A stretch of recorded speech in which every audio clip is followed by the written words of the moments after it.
The following is a presentation of the iRacing Esports Network.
Welcome one and all to the iRacing Esports Network. This Wednesday, the 5th of September 2018, we are V8s Online, and this is the V8s Online Porsche Supercup Australasia Round 5 of the series, the Enduro round at the Nurburgring Grand Prix Strecker.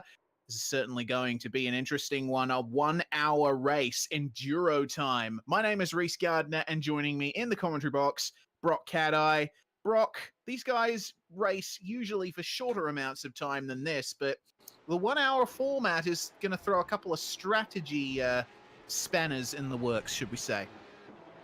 Yeah, hey everyone, it's great to be back here at the Nurburgring Grand Prix Strecke for now the Porsche race after having our GT3s last week. And yeah, the format's a bit interesting with a 1 hour race in these Porsches. Like you said, in real life, we often see them in a sprint format and on the simulator here as well, that is iRacing. So I'm really curious to see how these guys fare and how the cars go as well over such a long distance. We know these cars are not the easiest ones to drive on the service, but we've certainly seen some of these guys that we have racing here with us tonight are very talented with muscling them around. So I'm interested, and I think we're in for a good race here tonight.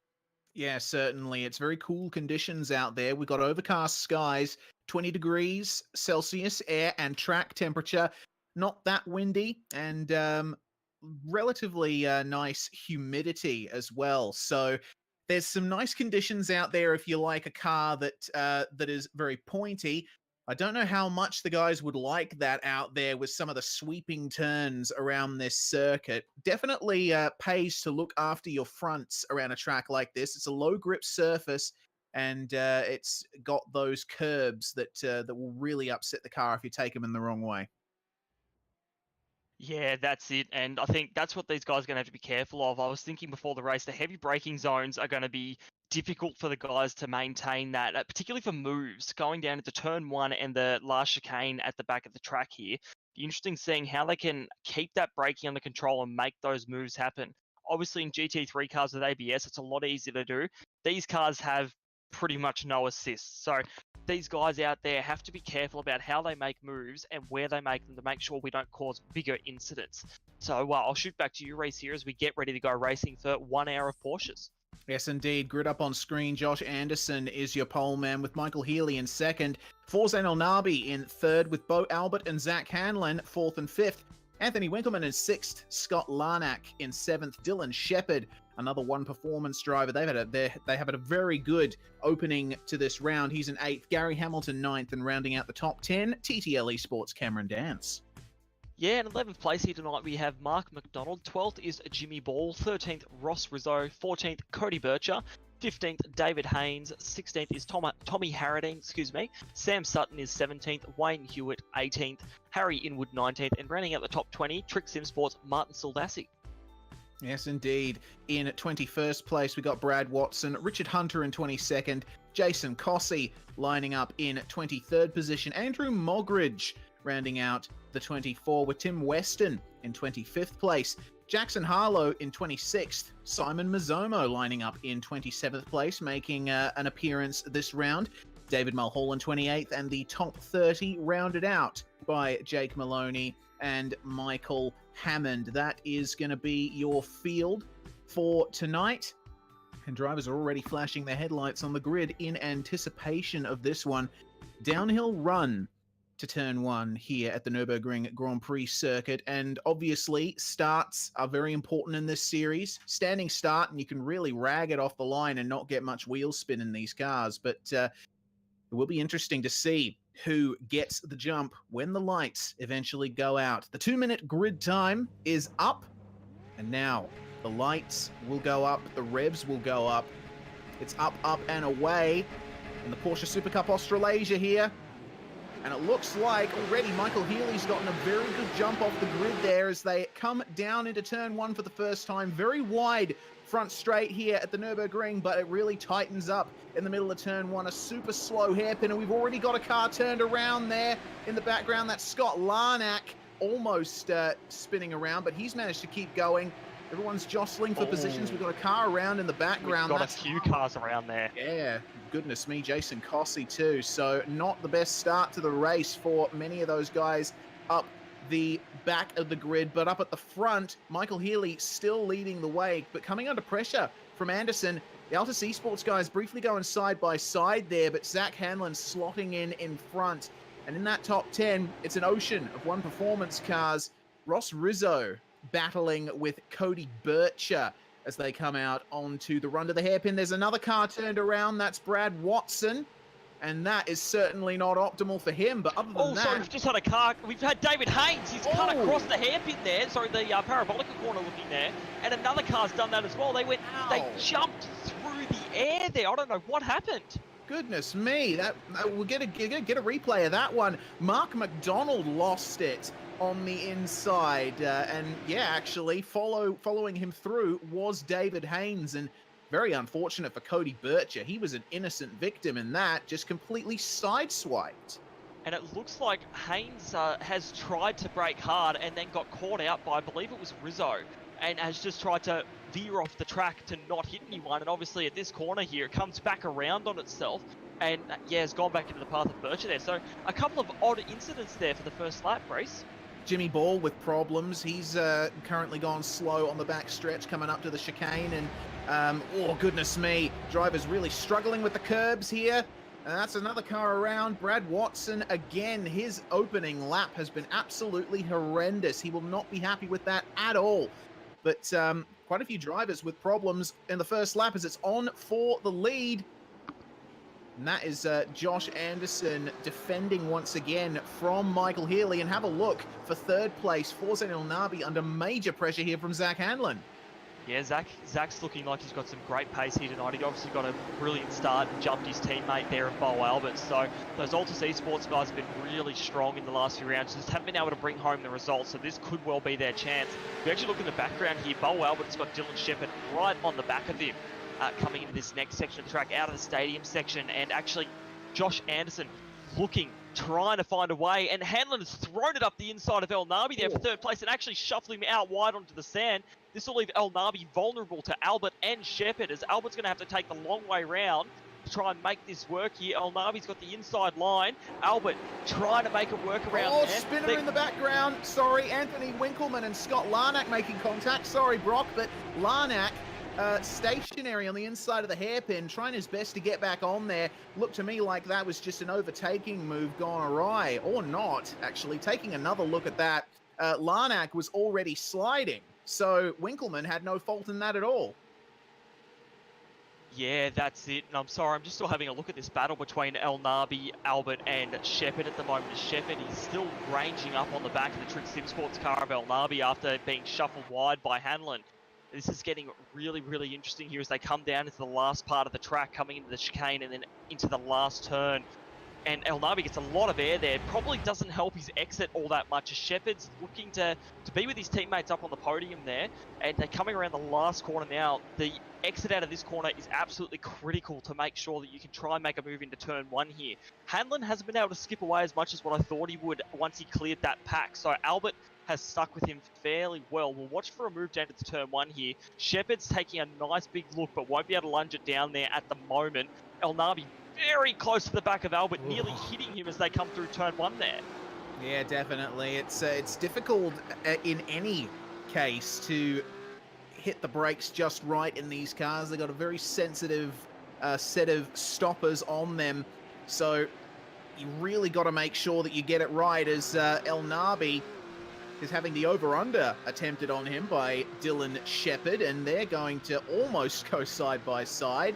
Shepard just carrying a lot more speed. These one performance cars have been really good in the lead up to the race.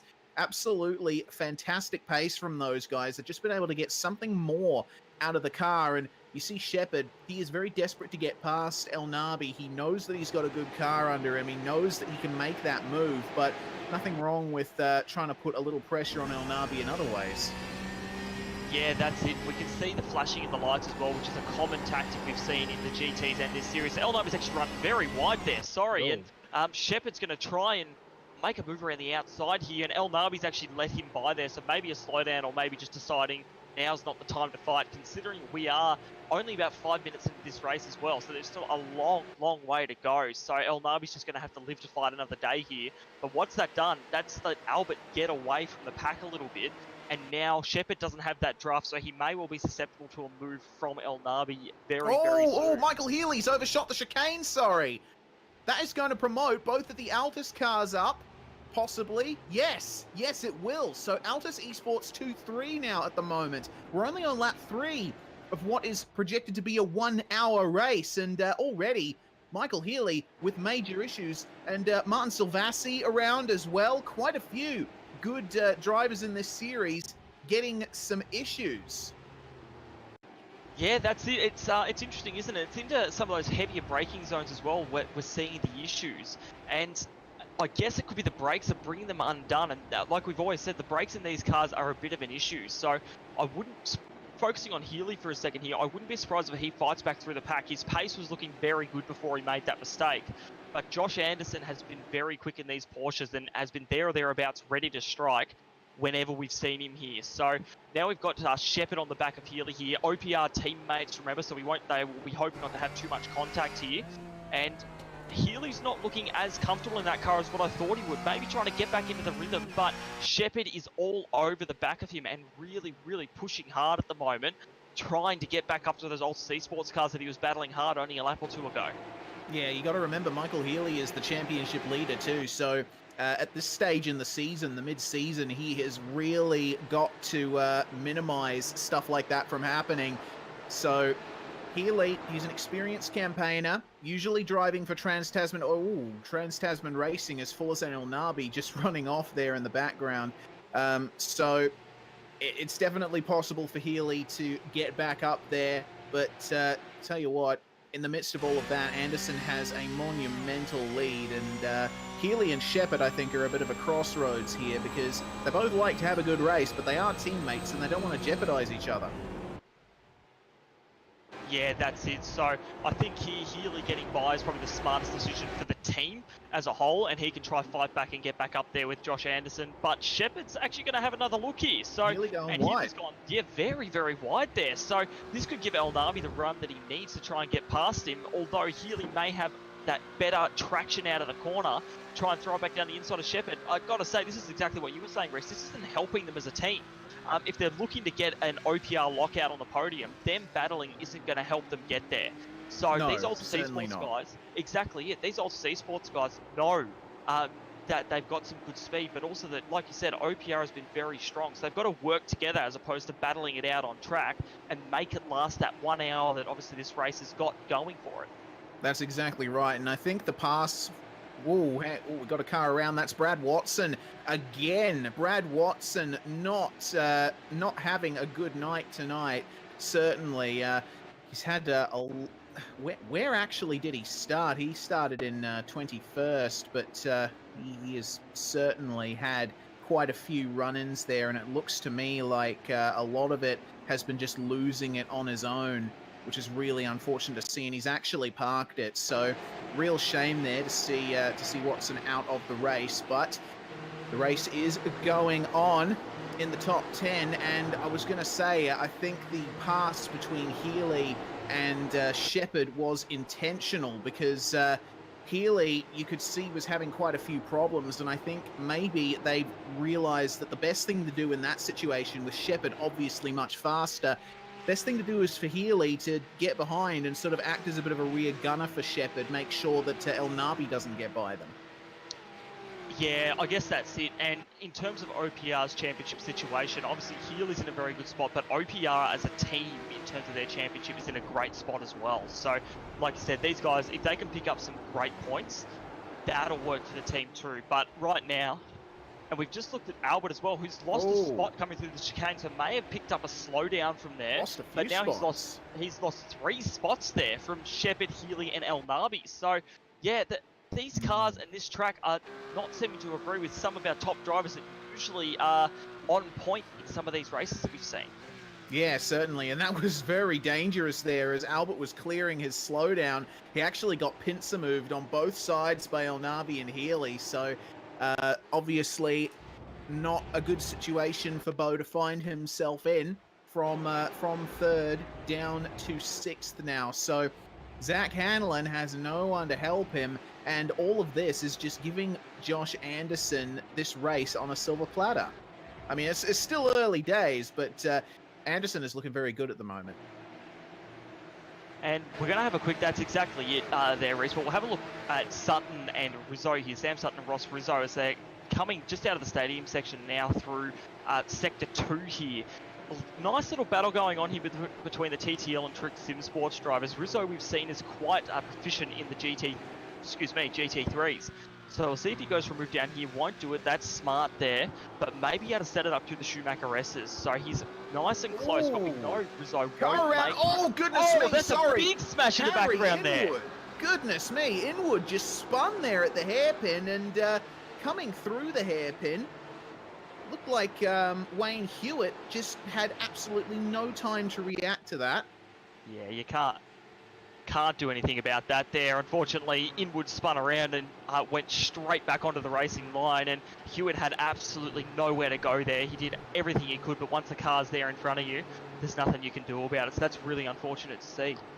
Yeah, certainly is. So a lot of drivers already carrying battle scars here. This race is barely 10 minutes old, and we're already seeing quite a few dings and scratches on these Porsches, which obviously is not going to pay dividends for a lot of guys later on in the race.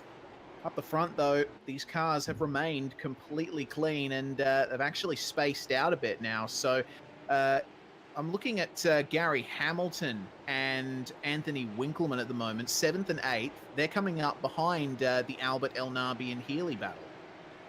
Yeah, so obviously this battling isn't doing them much of a favour in terms of actually pulling ahead, but it's going to provide a good battle for us here. So Hamilton and Winkleman are fairly well attached here at the moment. They're only a few tenths apart from each other.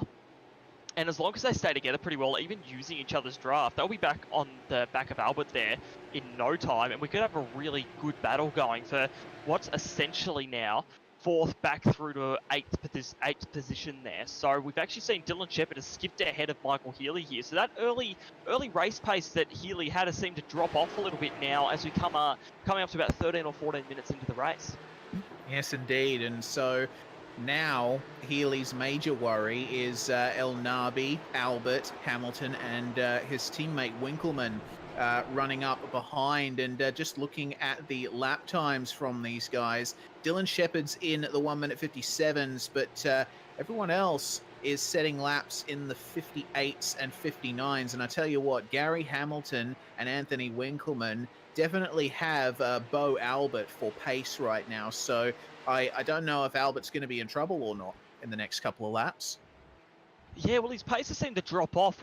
He was looking very, very strong when he was up with his teammate in 3rd position, but now that he's I guess hasn't got that teammate to work with. That pace has dropped off, but in saying that, Hamilton and Winkelmann don't look as close as we come around towards the end of the lap now. Oh, Albert. And yeah, a bit of a moment there. That's not going to help. But also a moment for Hamilton, who looks like he may have gotten a slowdown at the chicane there. So now Winkelmann will go by. And that'll probably make life harder for Winkelmann, if I'm honest there. And just looking in the foreground of that shot, actually, we've got Healy and Hanlon battling it out. And we've also got El Nabi behind Healy, really pushing hard at the moment to try and get past him. So El Nabi, we always say, he's a spirited racer out there, and he goes for every move that he can. It looks like Healy's almost holding him up a bit here. He's trying to find a way past, but just can't quite at the moment.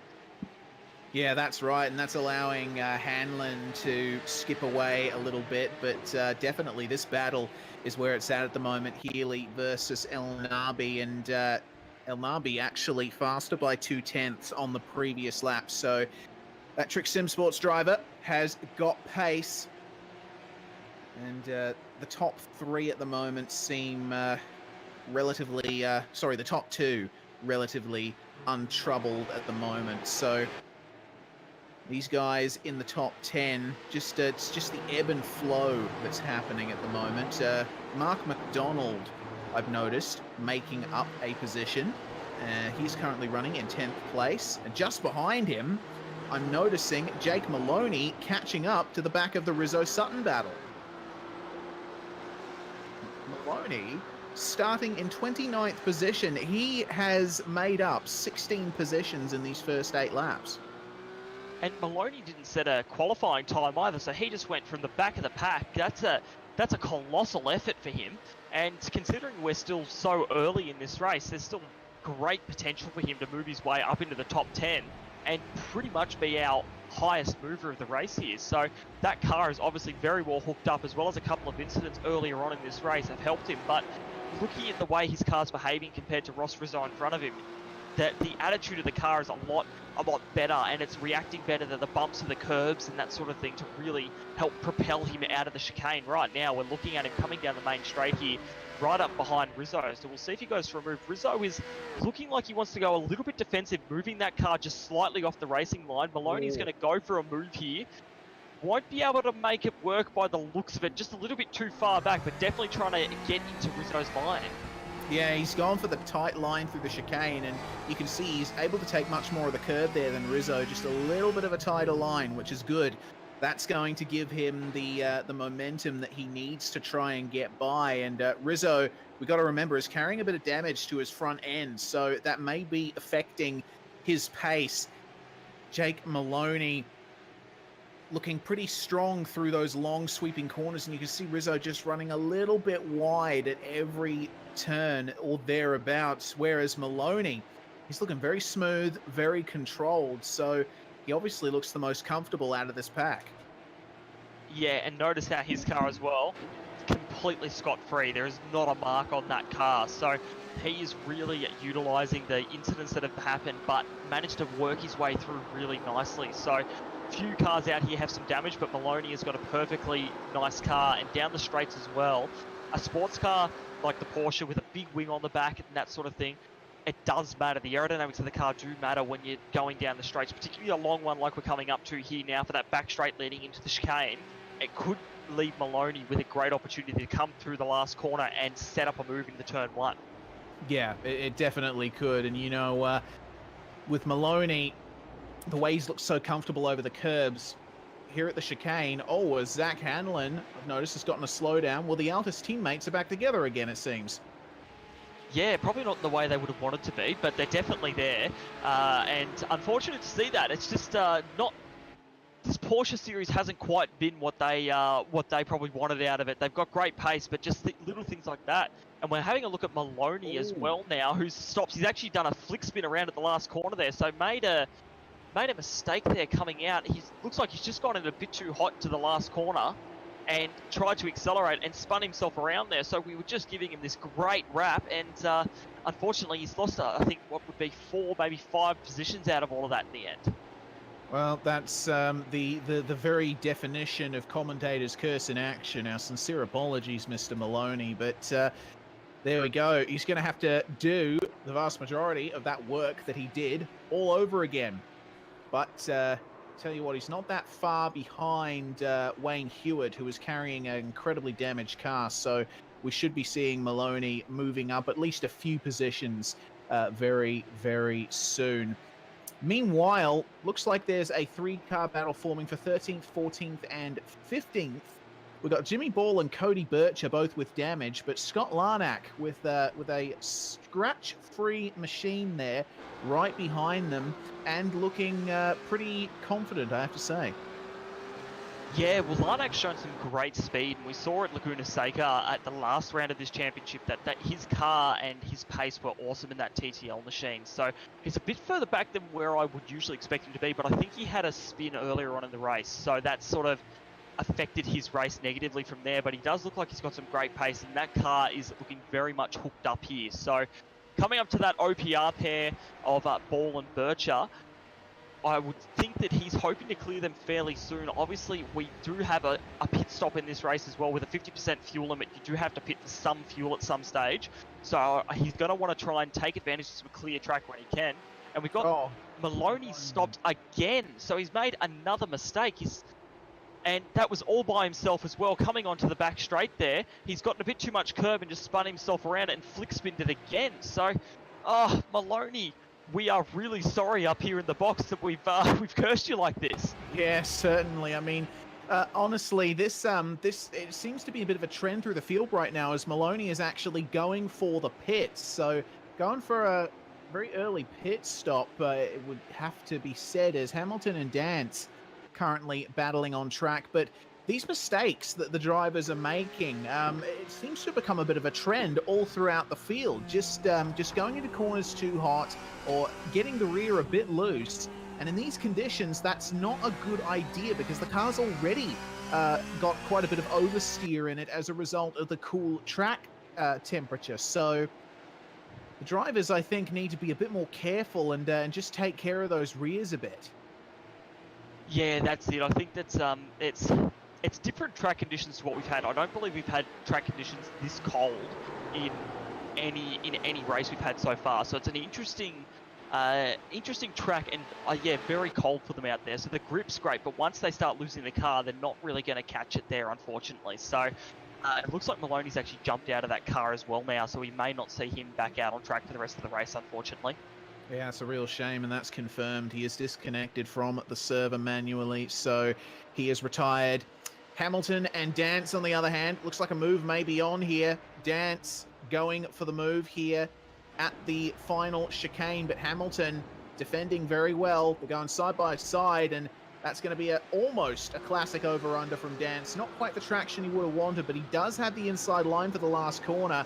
Hamilton going in hot, giving him a little bit of room on the inside, and he's managing to maintain that position. Hamilton using the outside line very well. Yeah, and getting that traction as well off the last corner is really important coming down into turn one here. Dance is still going to have a very good look here. They're side by side, using the width of that track very wisely there. And we've actually got, just to flick quickly, Sam Sutton is stopped as well. But we'll focus on this battle here between Hamilton and Dance, because it is still ongoing. And Hamilton has not given up this spot just yet, as Dance, they come down into the stadium section now. And Hamilton's still pushing, and the car looking a little bit more, a little nicer through the stadium section there. But I think Dance was just trying to get that last minute defense on so that Hamilton couldn't fire it down the inside again. Now, quickly looking at Sutton here. What has happened to him? It was another self-spin, lost it at the chicane. So a similar fate to many drivers tonight, and then he lost it again at pit entry. Heavy damage to the car. So that's very unfortunate. That's two TTL Esports cars out of this race now. Hopefully, we see more drivers stick with this, because there's quite a lot to play for here tonight, especially with Michael Healy having his issues.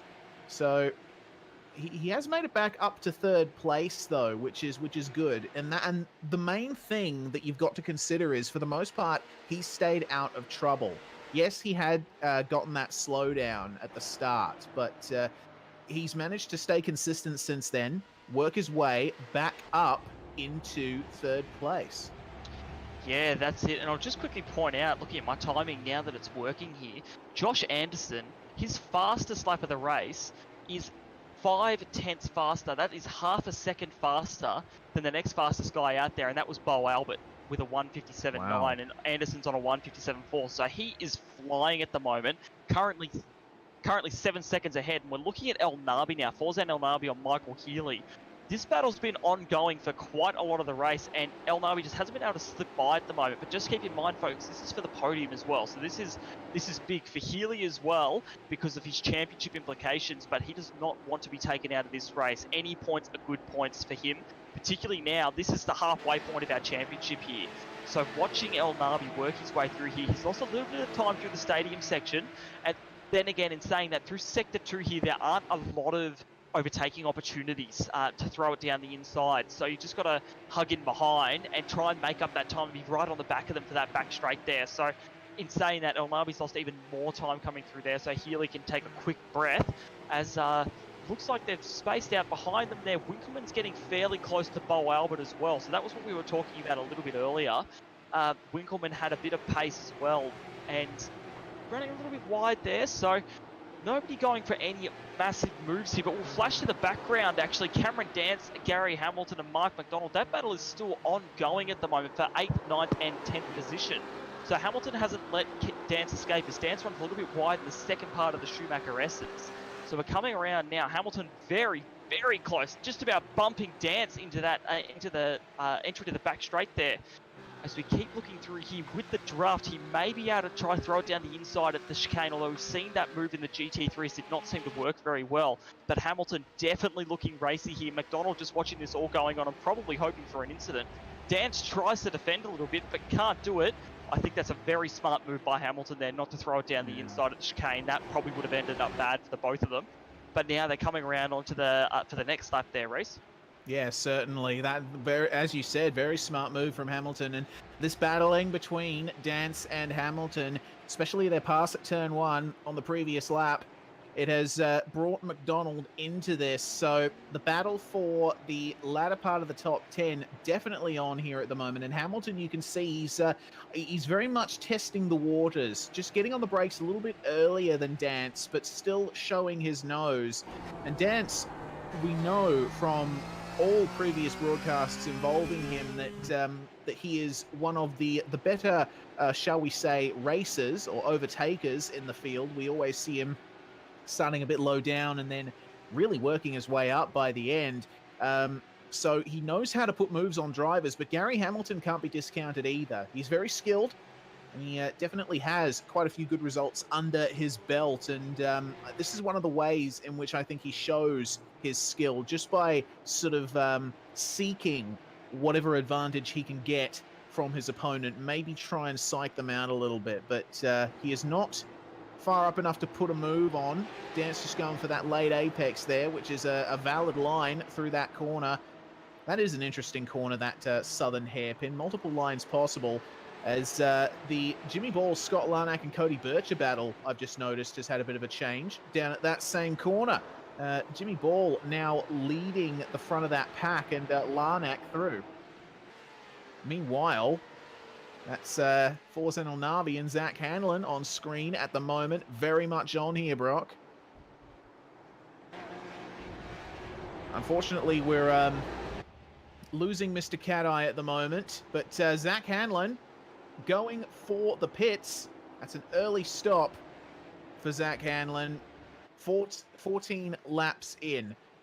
And we're currently joined in the commentary box as Zach Hanlon jumps in the pits by Jay Kennedy. G'day, Jay. You're going to do double duty for a second or two.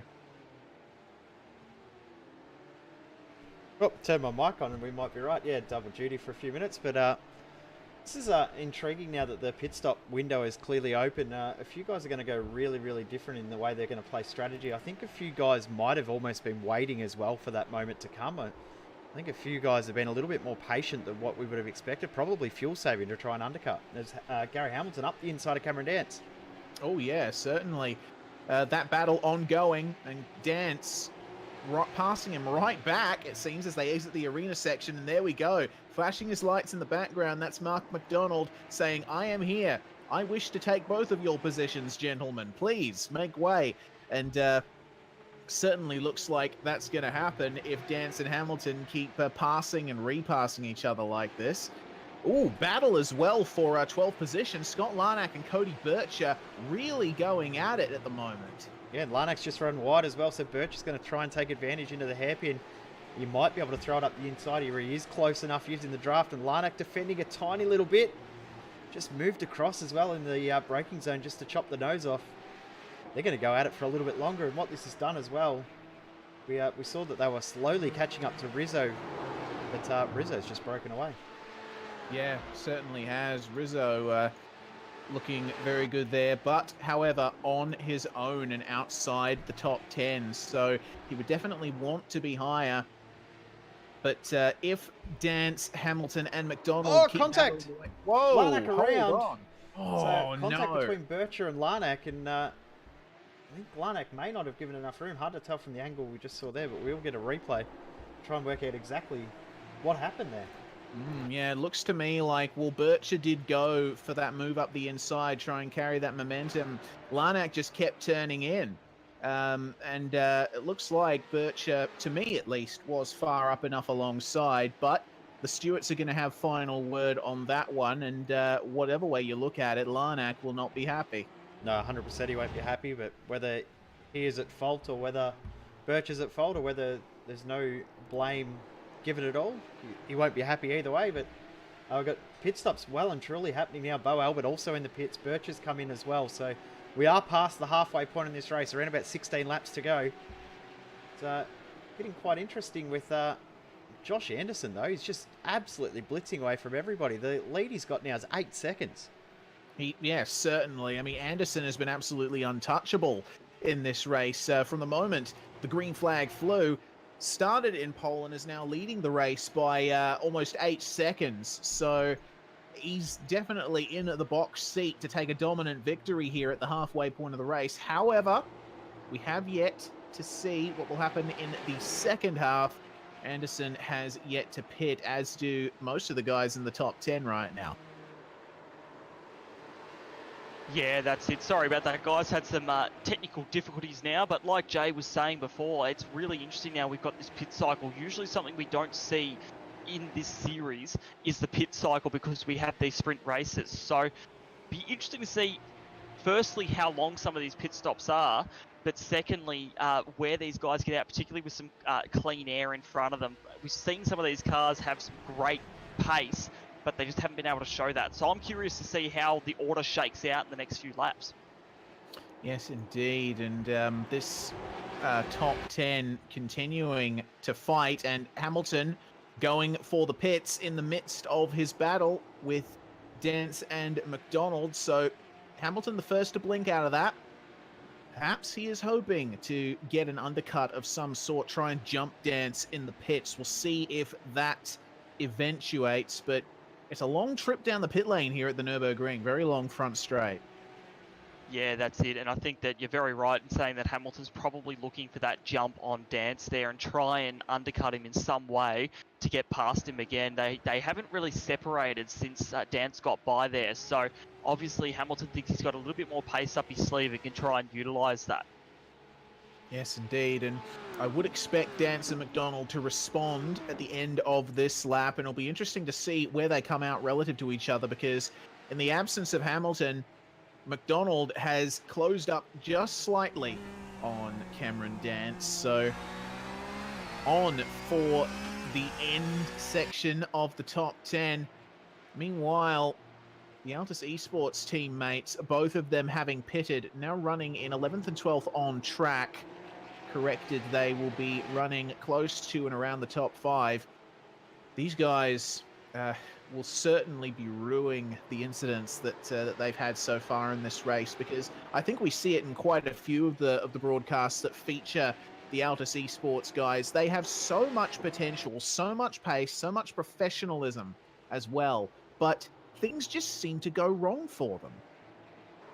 Yeah, well, that's exactly it. It's just that it's like they've walked across the path of a black cat or something like that in some of these races. It's just they have some amazing pace. They qualify really, really well, but just unfortunate incidents during the race really bring them undone. So hopefully here tonight they can have some speed come on. We've got about 25 minutes here left in this 1 hour race, so well past the halfway point, and try and bring home a podium for them and really show the world what they're made of. Well, I suppose they already have shown the world what they're made of. They did end up qualifying for the VRS GT series for next year, iRacing's Endurance World Championship. So congratulations to them for pulling that off, a fantastic achievement. But of course, it is a silver lining, but it doesn't change the fact that there's a cloud. Yeah, that's it. So it's just, I think they've had some unfortunate circumstances in this race. And we've got Gary Hamilton has actually spun around out of the chicane here. So to switch topic very quickly there, we were thinking he was going to try and get that undercut, but it looks like he's just gotten a bit too much curb and spun himself around on the exit there. So that undercut, I dare say, isn't going to work too well for him now. No, definitely not, and he will be absolutely fuming at that because he was in quite a good position to try and jump dance in McDonald's. And so he spun again. Oh no! At turn 1. Oh goodness me! It seems like when it rains, it pours for the drivers in this race when it comes to incidents, and now he's going to fall into the clutches of David Haynes if he's not careful. That's the thing, though. That's the psychological thing. You can drive fantastically for as much of a race as possible, but once you make a mistake like that, it seems like all you can do is make more mistakes.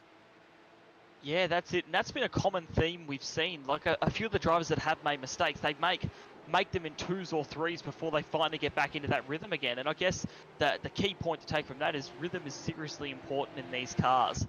And, you know, really getting your braking points down and understanding how the car's reacting. And I guess you could say Josh Anderson is in a beautiful rhythm as he's actually come into the pits now. So our race leader, who had a 9-second gap, is now in the pit lane to take that compulsory pit stop for this race and put all the fuel on board that he needs. So it'll be interesting to see where he turns out, but I dare say, provided nothing goes wrong, he will come out with quite the nice lead to play around with. Yeah, certainly. In that car 36, he will be refueling that machine, and he'll be able to come out in possibly a nice little gap. That's Anthony Winkleman going into the pits behind him. Also pitting, Mark McDonald. So Forzan El Nabi, meanwhile, on a bit of a charge because he's just done his fastest lap of the race. 1 minute 57.609. So look out for El Nabi in this last half of the race. But out of the Hamilton-McDonald dance battle, Cameron is the only driver to not pit, so he's definitely going for the long stint here. Yeah, that's it. And we have said that Cameron Dance is very good at milking pace out of the car that others don't seem to be able to get out of it. So this might work out well for him, particularly with the likes of Gary Hamilton spinning around. It makes it a bit easier on him, particularly when he comes out of the pits to race his own race and really try and work his way up the pack.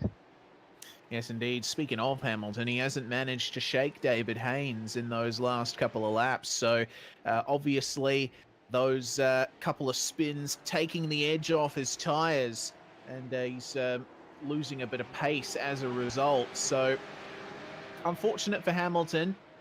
It's going to be a race of what could have beens for him, but he's still looking pretty secure for a top 15 as things stand. Meanwhile, Michael Healy, Anthony Winkleman, and Forzan El Nabi into the pits. In fact, all of our current leaders into the pits, Dylan Shepherd leading them up at the moment. So we'll see who wins out of all of these guys. Fueling will certainly be the same, as we're looking at a replay at the moment of Tim Weston getting into the fence. And Weston, he was running pretty well, actually, up to 17th from 25th. So it's always a shame to see that. Looks like he has had a hardware failure. It looks like his wheel just kept turning to the right, and there was nothing he could do. And you know, Brock, it's always the most frustrating when things like that happen in sim racing. Obviously, your internet connection can fail, and you can make mistakes, but when it's a hardware failure, it really stings. Yeah, that's it. And just to quickly touch on something, El Nabi, his pit stop was 3 seconds longer than Michael Healy's. So he's just, whatever happened there, he's just taken himself out of the battle for third place, unfortunately. And looking at some of the other pit stops, Healy's pit stop was about 12 seconds. Anderson and Shepard were 13 and 12, but Healy was 15 seconds long. So most of the people in the field have been sitting around a roughly a 12 to 13 second pit stop. So maybe an overcalculation there or a mistake made, but that's not making life any easier for the likes of El Nabi, as those two Altus Esports mobiles with their new liveries, I might mention, hunting him down now. Yeah, certainly. And, with that kind of mistake in the pit stop, it really hurts because you lose the most time, full stop, if you make a mistake in the pits, because making a little bit of a mistake on track, you can lose a few tenths and whatever, you can gather it back. But if you lose a few tenths in the pits, it's much harder to gain that back once you're back on track. And obviously El Nabi finding that out the hard way. Real shame. But Anderson up the front is holding a fantastic lead once again, albeit, I think, slightly reduced. Yeah. Looks like he's actually got a bit of damage on his front right quarter. I'm not sure what happened there. Yeah, he's definitely had that gap down by about 1.5 seconds now. Mind you, coming out of the last corner there, he's actually gained about another 2 tenths. So a slight bit of damage. I'm not exactly sure where that would have come from, but he's still got a very convincing lead at the moment, as he's just done a 157.7, excuse me, on that next lap there. And a bit of a moment coming out of turn 1, but he's certainly he's got a very good grasp on this car, and once he got in the lead there, he is absolutely gone. So he's still within 3 tenths of his last of his best time, I should say, in this race here. And just waiting, we got Shepard and Healy. Yeah, he's still pulling that gap out just bit by bit now each lap. So I have a feeling, unless something happens to Anderson with 20 minutes to go here, he's got a good win sealed, and that would actually be a 1-2-3 if Shepard and Healy can keep their positions at the moment as well for OPR. Yeah, certainly, and that'd be a fantastic outcome for the OPR guys. Obviously, a few of their teammates have had their issues, but having that top 3 locked out will certainly bring the team's spirits up. Jimmy Ball and Gary Hamilton on screen at the moment, and Ball has fallen into the clutches of Hamilton and Haynes. Actually, it looks like Hamilton's managed to gap Haynes a little bit, so he's gotten some of his pace back after his incident. So both of these guys with clean cars otherwise, and it'll certainly be an interesting one to watch. Jimmy Ball finding himself a position up from where he started. He's currently running in 11th, but Gary Hamilton, he's got something to prove. He's got a race to fix, I suppose you could say. Yeah, that's it. So Hamilton's looking very, very racy at the moment, and he's...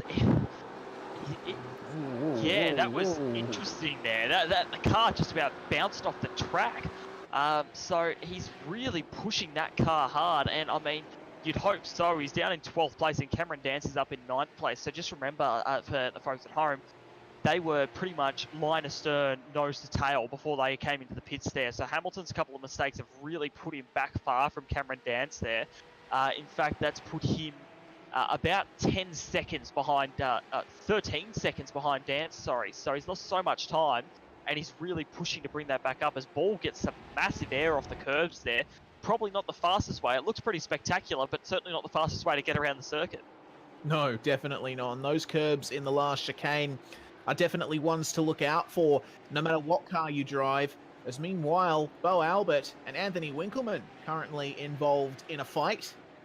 So Hanlon breaking away from these two at the moment, and Albert using all of the track that he possibly can and then some to try and keep Winkleman behind him. And once again, it's been a race of what might have beens for quite a few drivers throughout the field. Anthony Winkleman down 1 position from where he started. Bo Albert down 2 positions. Hanlon running in his starting position. So all of these guys have had something go wrong for them in this race, and it's certainly going to weigh on them, I would think. But aside from that, they haven't got much time left in the race, and they have to try and make the best of the situation while they still can. And Winkleman actually doing pretty well for himself at the moment. 0.2 faster than Albert on the last lap, but Albert once again is looking pretty comfy there at the moment. Yeah, Albert's a very good Porsche racer and has had some great success at the Apologies for little technical mishap on Mr. Cat Eye's end, I believe. Dylan Shepherd, meanwhile, I've actually noticed has gotten another slowdown, it seems, or a slowdown. Slowed down quite a bit out of the last chicane, and that has certainly caught out a few drivers here today. Shepherd losing his second position to Michael Healy, so certainly benefiting Mr. Healy to be running back in second place. It'll certainly help his championship standings. Meanwhile, this battle between Albert and Winkleman continuing. 100%. And it seems like both of them are pretty evenly matched.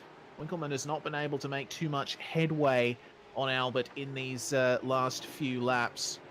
In fact, he was even a 10th slower on the last lap. So, Bo Albert, he'd definitely be feeling the pressure, but I think Winkleman would be feeling the pressure too. They say that it's easier to chase than to be chased, but when your two drivers competing at the level that they are, the pressure weighs heavily on both of you. So, meanwhile, the field, in its ebb and flow throughout this race, we've got quite a bit of space between most of the cars at the moment, but more close battles I am noticing.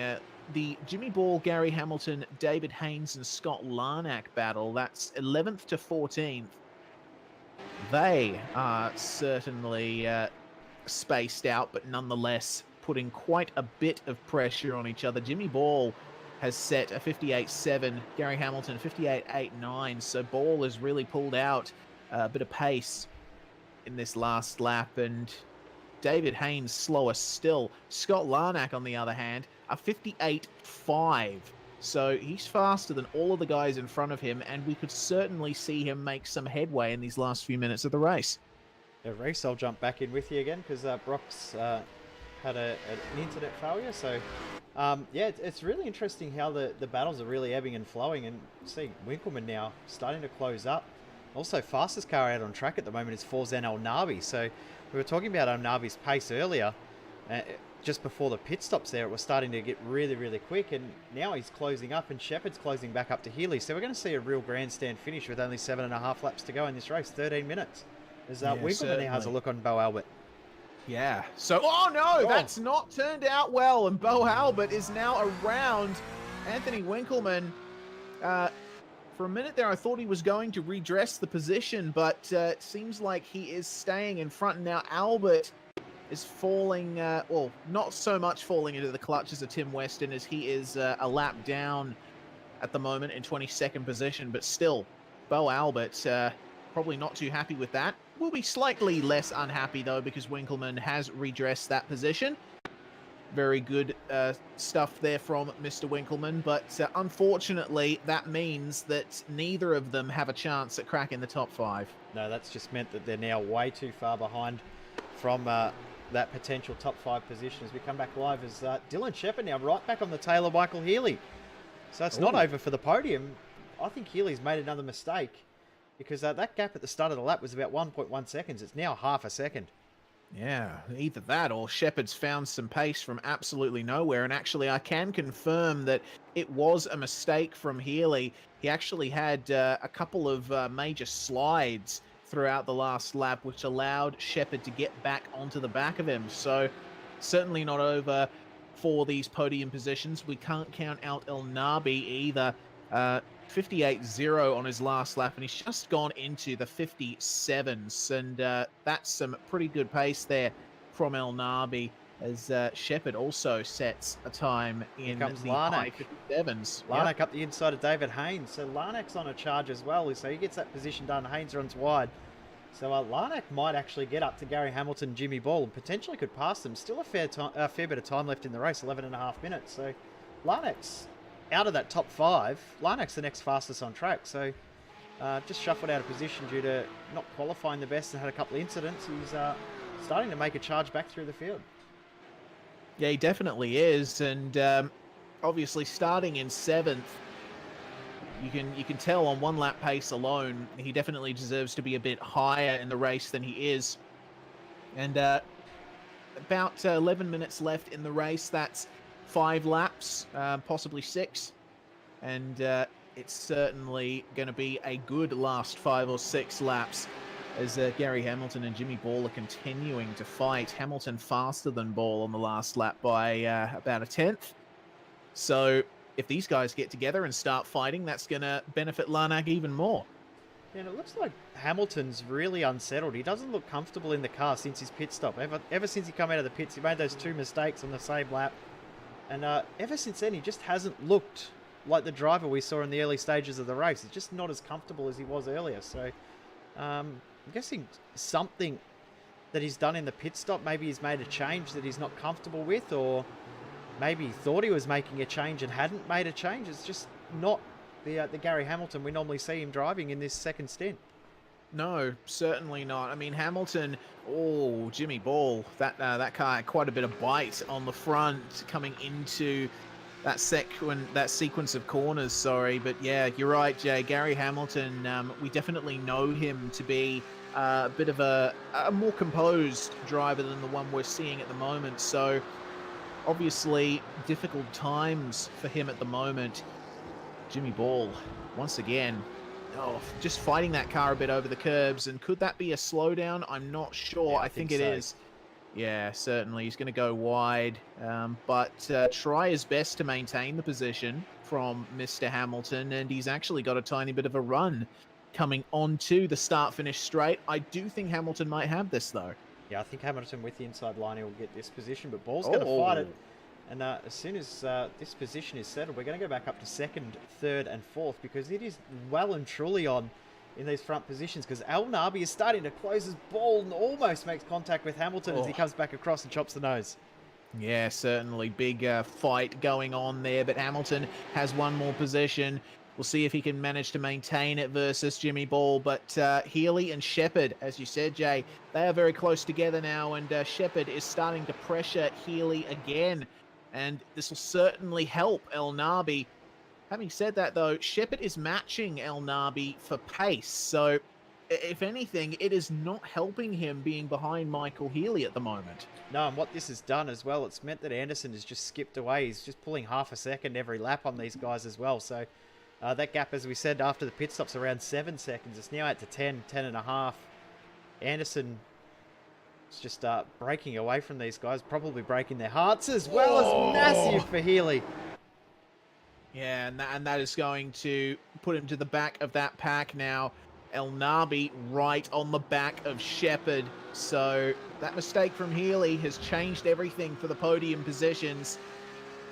It's now Shepherd in 2nd and El Nabi occupying 3rd place. And it looks like we'll have 5 laps to go with just over 8 minutes on the clock when they've crossed the line. So there'll still be a little bit of time left on the clock when they cross in 4 laps' time. So 5 laps to go. Yep, and Albert and Winkleman, yeah, side by side. Very close, these guys, and Winkleman just trying his best to slide his way out the inside. Albert just giving him enough room to do that. Continuing side by side through the arena section, and this is another one of those corners where you can do an over-under, but Albert has covered it. That's the first time I've seen someone cover an over-under move. Yeah, and Albert's getting really defensive now. He knows that Winkleman's probably got the pace to get done, or get a move done. It's a little bit of a moment for both guys there coming out of the stadium section. Yeah, Winkleman with a big slide that he did recover, but he's lost a bit of ground to Albert, and he would not be happy with that. It's looking like the battle between Gary Hamilton, Jimmy Ball, and Scott Larnak is fairly calm at the moment. Larnak continuing to make up pace bit by bit, lap by lap. Actually, a full 2nd and a 10th faster than Jimmy Ball on the last lap. So Larnak is really looking good here. Larnak is actually the 2nd fastest driver on track at the moment. So Larnack is well and truly on a charge. He's well and truly out of position. Massive lock-up, though. The front right wheel was completely locked up coming into the hairpin. Did manage to pull it up. But, yeah, Larnack's looking really, really quick. And be interested to see where he would have been if he wasn't caught up in those issues early on. Yeah, certainly. As I said to Brock earlier, it's definitely a race of what might have beens for many of the drivers in this field. And pretty much everyone except for Anderson, Yeah. because he's just set the fastest lap of the race. Yeah, that's it. Anderson has been untroubled here. But fighting for the podium, it's certainly on between Dylan Shepherd and Forzan Elnabi. And I tell you what, with Michael Healy's issues, he's starting to fall into the clutches of Zach Hanlon here. Hanlon's looking pretty good here at the moment. Well, Hanlon was a full second quicker last lap of 58.6 for Healy, 57.7 for Hanlon. So Hanlon is well and truly on the charge and looking to get into fourth. And if he gets into fourth, he might nearly have enough time to get into third because he was half a second quicker than the pack of Shepherd and Elnabi. If these two keep fighting and potentially change position, that'll put Hanlon and Healy right there. Yeah, 100%. And something that we've seen quite a bit here at this circuit is drivers who have been at the front of a pack acting as a sort of a bottleneck, or one or two drivers battling with each other and becoming that bottleneck. It's something that seems to happen at a track like this with these sweeping corners and acceleration zones that really put an emphasis on smooth throttle application. Shepherd doing very well at the moment, actually gapping Elnabi slightly, I can see visually. So he's gotten some of that pace back from the tyres, and Elnabi actually seems to be falling off slightly. Elnabi hasn't looked comfortable in the second half of this lap, and Healy not gaining any time. Hanlon's the only one that's gaining time in this pack. Now, there is another battle that's just about to start to go off as well, because we saw before the pit stops, Cameron Dance, Mark McDonald were in a battle. They had Gary Hamilton as well, but now these two guys, they did swap position out of the pits, and McDonald got about 2 seconds ahead. Looking at the pit stop times, I think McDonald might have short fuel by a lap, and he's starting to save some fuel, coming under pressure from Cameron Dance. As Dance and McDonald, big jump over the curbs. But Dance looks very, very quick in comparison to McDonald at the moment. Yeah, he definitely does. And it's that late race charge, I think, part of what we see from Cam in quite a few races. Just staying in that slipstream. Remember, Mark McDonald's carrying a bit of damage to his front right, and Dance actually going super aggressive on the brakes, but not quite enough to get past McDonald before the turn in. So it's definitely on in these last couple of laps for 8th and 9th. And that's a battle that's been going on for pretty much the entire race. Yep, it's been a pretty good battle too. They've been very, very clean. They've been very respectful as well, which is always what we want to see. We love to see good battles, and these guys have battled in this car in previous Porsche series that we've broadcast as well. These guys always seem to find themselves pretty close together and end up in fights. And remember the old Porsche Carrera Cup Australia that we broadcast last year, that these two guys used to end up fighting in nearly every race, I'm fairly sure. Yeah, definitely. Both of these guys having made appearances as Dance doing very well not to completely overshoot the corner there. Actually gained, actually not lost, I should rather say, much time. But McDonald, you can see he's definitely looking less and less comfortable as time goes on. But I believe it will be the second last lap this time around, if Anderson makes his way by. So penultimate lap for our race leader. And all of these guys are rapidly running out of time to make their positions secure. For second and third, Elnabi and Shepherd. Albert, a mistake. Here comes Winkleman. Oh, yeah. So here we go. Winkleman, he's smelling blood. And Albert now, it's up to him to try and cover those inside lines as much as he possibly can. And you can see he's already going for it early down the straight. Winkleman, would you try it around the outside at the first corner? Yeah, we saw Albert defend around the outside the lap or 2 laps before. So You can definitely do it around the outside. It is one of the tracks and one of the areas of the circuit that you can go around the outside through turn 1, because then you get the inside line for turn 2, turn 3. And by then you can usually have a move done. So going around the outside at turn 1, especially with the way the camber is on that corner as well, it's not a horrible move. But Winkleman not quite able to do it there. Maybe setting up for the next lap, knowing that there's 2 to go. That's it. And I mean, what better time to make a decisive move than the last lap? If you make it early, then there's just more and more chance that you'll make a mistake and get back behind. So doing it at the last available opportunity is more often than not the best move to make, in my opinion anyway.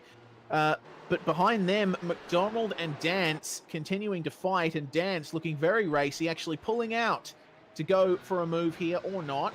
Mark McDonald, mistake. he's been spiked out though. Definitely. He's going to try and hold it around the outside, and he's actually got a run here on Dance. Almost going side by side through the Schumacher S. Dance has the better line here than McDonald. Oh, at least in the first part. Certainly not the run he would have wanted. But it's interesting just how many corners around this track can be used as overtaking spots, because Dance, you can see he's just sticking the nose in every so often at almost every corner around here. We are officially with the white flag out. We've got 15 seconds on the clock as Anderson starts his last lap. Here comes Dance, having a look into the chicane. Usually not a passing opportunity in these cars, and McDonald's going to defend. Dance, though, with a much better run out of the chicane, might be able to get this spot. Yep, possible. McDonald leaving him a bit of room going wide, but he could come back in and get that late apex move. Actually, he wouldn't have needed to do that anyway. Have a look at the traction that McDonald got off the last corner, and it's definitely on here for 8th and 9th at the last opportunity in this race. McDonald on the outside, Dance on the inside. Now, it's time to see if Mark McDonald can put one back on Mr. Dance. Very aggressive on entry into turn 2, but just managing to avoid tapping Cameron in the rear. Going to break away because there's three other battles going on. 2nd and 3rd is on between Shepherd and El Nabi. Healy and Hanlon have got together. We said that Hanlon was closing. He's now there, and Albert and Winkleman are also going at it. So we've ended up with 4 intense battles in the last lap. This is incredible. Yeah, it's really come together here at the final hurdle in this race, and that battle between Winkleman and Albert really on at the moment. Winkleman actually locking his brakes at most opportunities, and Albert just sliding his car. Dance continuing to hold off McDonald, and Healy's in trouble though. Oh, he is too, actually. Really falling back on Hanlon at the moment. But up the front, we've got our race leader coming through the last turn, and what a faultless drive from Anderson. The one driver in the field that did not make a mistake the entire race. If anything, you might think his pit stop was a little bit too long. Congratulations, Josh Anderson. As El Nabi thought about making a move. Hanlon up the inside. So Shepherd's going to hold on for 2nd, El Nabi 3rd, and Hanlon has stolen 4th in the last corner. Yeah, excellent stuff there from Hanlon, and all things considered, that was a really good race for him. He's had some horrible luck. McDonald's still on. Hanlon. Oh, yeah. This could be a move by McDonald the last corner, a last-ditch effort, really late on the brakes, almost losing it, almost making contact with Dance, but Dance just stayed wide, knowing what was going to happen, and he manages to hold off McDonald for 8th place. What a fight that was between those guys. Jimmy Ball up the inside of Ross Rizzo, almost contact. This last lap's just gone off. We had a little bit of a lull in the middle of that race, but it always happens when we have that lull at the end of the race just takes off, doesn't it? Yeah, it certainly does, and what a race it turned out to be. Very entertaining throughout that last 10 minutes. You had no idea what was going to happen, but Jay, that is certainly going to help Joshua Anderson in the championship standings, isn't it? Yeah, exactly. He's been needing a win. He's been needing some consistency, and great to see him do a great job tonight. And as we said, the one driver in the entire field that did not make a mistake for the entire night. Looks like he also had the least incidents out of everyone in the field, had the best pace, thoroughly deserved that win. He certainly did. So looking at the race results there, Anderson is going to take that win very convincingly. 13.69 seconds over his teammate Dylan Shepherd. It's a One Performance Racing 1-2 there. El Nabi for Trick Sim Sports in 3rd place. Zach Hanlon manages to recover from earlier issues to finish 4th. Michael Healy, though, obviously not the most optimal race for him. He would start 2nd and finish in 5th. Bo Albert coming home in 6th place with a few kinks to be ironed out. Anthony Winkleman, too, in 7th place. Cameron Dance finishing 8th. Mark McDonald just being beaten by Dance to the line for 9th. And Gary Hamilton is going to recover to finish in the top 10. Ross Rizzo just holds on to 11th position over Jimmy Ball in 12th, with Scott Larnack coming through, getting back into 13th position. David Haynes dropped off from those guys in the end, finishes in 14th position. Cody Bircher in 15th, Jackson Harlow in 16th, with Richard Hunter, Wayne Hewitt, Martin Salvassi rounding out the lead lap cars, with Simon Mazzomo 1 lap down in 20th. Tim Weston, Andrew Mogridge, my apologies, finishes in 21st, and I believe is the last car to take the checkered flag. Our retirements are as follows: Tim Weston and Tommy Harradine, David Mulhall, Sam Sutton and Jake Maloney. Real shame for TTL Esports there to have those guys both out. Jason Cossey with issues on lap 1. He is going to be classified 27th.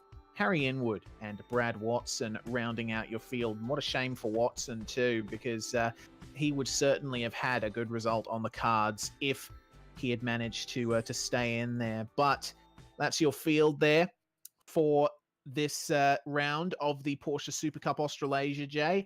Certainly was an entertaining one, and our race winner, Josh Anderson, is now in the commentary box with us. Josh, congratulations. You didn't seem troubled at all there. How was it out there?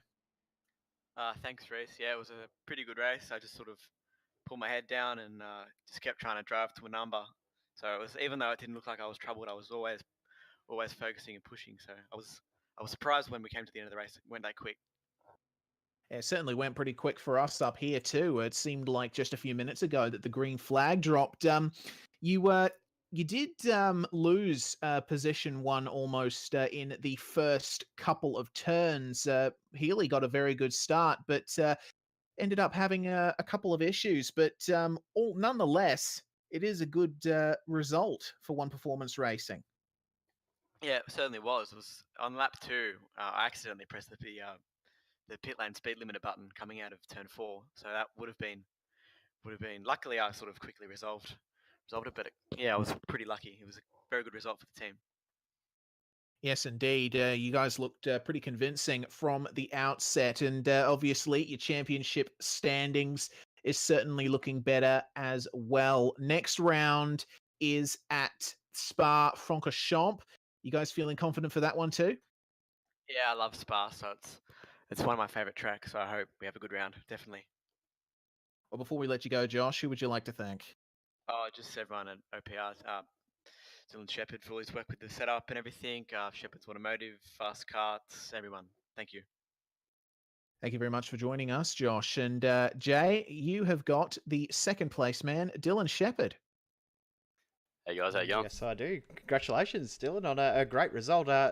Obviously, at the start of the race there, it was pretty difficult, but you ended up moving up through the field, starting 8th, finishing 2nd.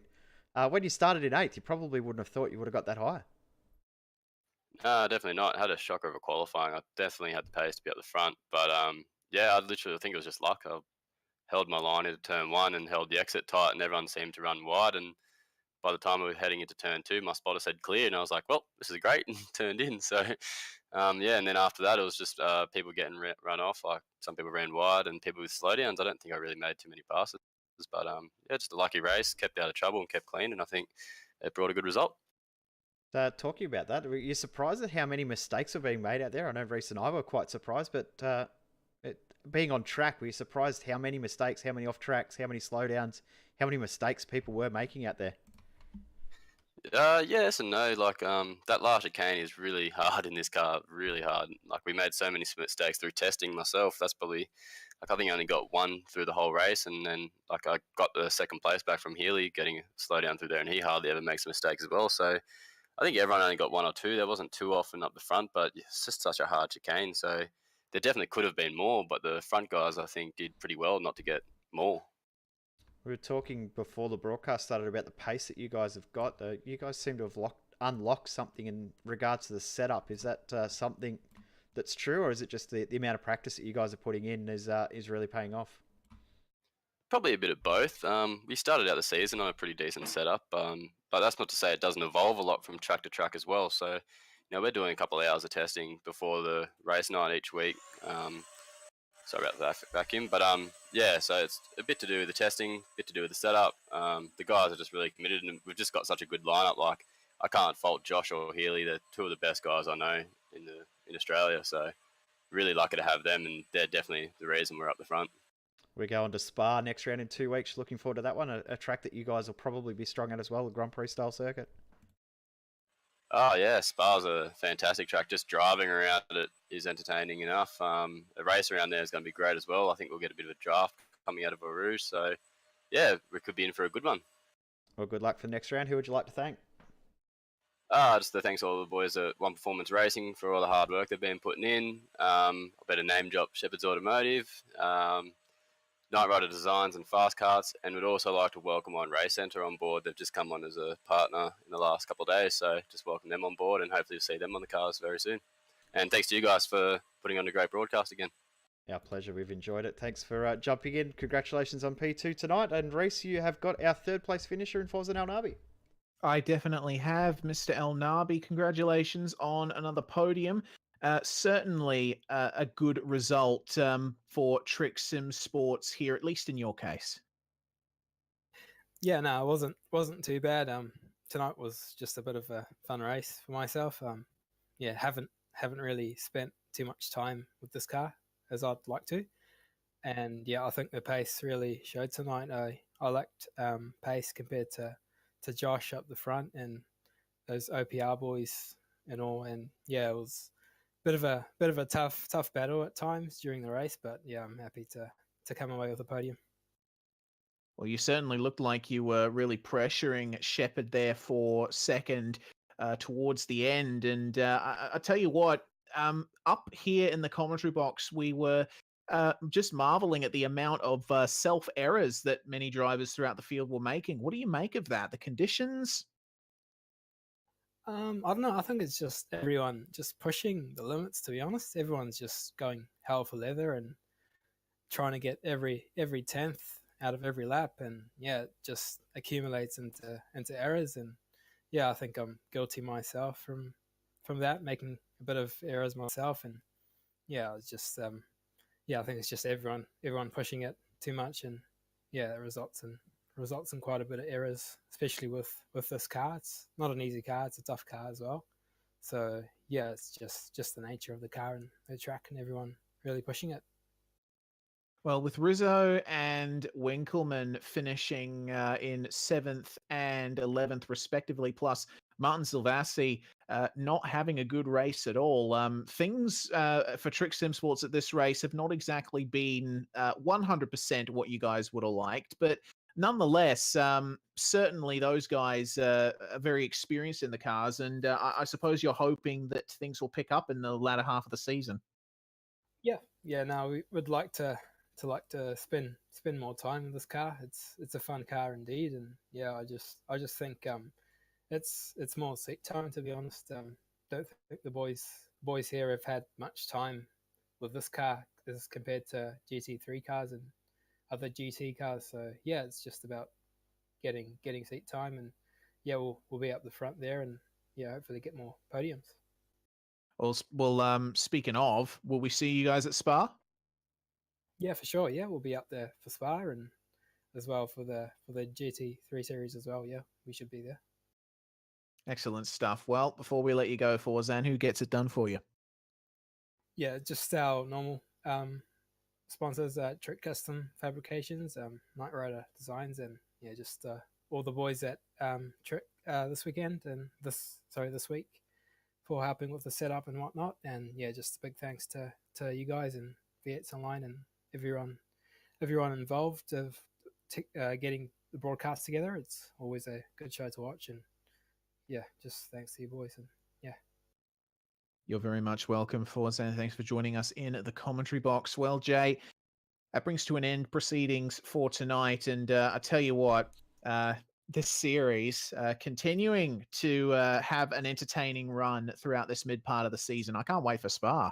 Yeah, I can't either. Spa's going to be an absolutely fantastic track in this series. Then we go to all different sorts of tracks as well. We've got Alton Park coming up, Bathurst coming up. There's a whole heap of different sorts of circuits. So the Grand Prix style circuits have put on some really interesting racing, but the more club style circuits like Laguna Seca put on some really entertaining racing too. So yeah, Spa will be fun. Alton Park's going to be insane. The next few weeks in this series and in all of our broadcast series here on V8's Online are going to be really, really entertaining. They certainly are. Well, that brings to an end this broadcast for tonight, the V8's Online Porsche Supercup Australasia, but the fun doesn't stop as usual. You can tune into the iRacing Esports again this weekend, this Sunday, for the VRS V8 Supercar Online Premier Series. CPR Kart Parts Imola 500, first round of the Enduro season, Jay, and it's going to be a big one. Yeah, it's going to be an awesome night, awesome day of racing. Retro round as well, so teams are taking their own little take on retro liveries, whether it be their own team, old school liveries. So we've got some teams that are going to release their original liveries in a new style. We're going to see teams that have taken takes on Formula One cars that have done well at Imola. We're going to see teams that have done all different sorts of cars, whether they be V8s or other sort of cars. The retro side of things is always really cool. New qualifying format as well, which is going to be really, really entertaining and put a lot of pressure on a lot of drivers that wouldn't normally have that much pressure. It's going to be a really, really awesome day of racing. But I'll tell you what, I'm looking forward to the day before. Saturday night's going to be great fun. Yeah, it certainly is, and I can't wait for that either. Yep, that is Max Bantz, of course, on V8's Online, so you can catch that. I'm looking forward to that, Reese. The format for that is going to be really, really entertaining as well. It's a night of racing that we just decide to not take things serious at all for a change. It's a good, relaxing night of racing. Well, relaxing for us up in the commentary box anyway. The drivers. Well, yeah. In case people don't know, the format for the Max Bantz Open this time around. It's a 1 hour race, the Cadillac CTS VR at Suzuka Moto. And for the first half hour of the race, it's completely normal. But the second half of the race, we draw a position out of a hat, and that position is going to be declared the winner of the race at the end. So can't wait to see the epic scramble the drivers are going to have to finish in that position by the time the checkered flag flies. Be sure to tune in for that as well. Big weekend here on V8's Online. Thanks for joining us, Jay. Much appreciated, as well as directing duties. That's fine, and Brock's very apologetic for having issues, but we've all had them, so we understand that happens every now and again. Certainly does. Well, we hope that you join us this weekend on V8's Online, but also consider subscribing on YouTube. Subscribe to the iRacing Esports Network as well. A fantastic home for all things iRacing, some of the biggest series in sim racing here on this channel. We have been V8's Online. This has been the Porsche Supercup Australasia. Your winner for round 5 at the Nurburgring is going to be Josh Anderson. We will see you next time.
The following is a presentation of the iRacing Esports Network.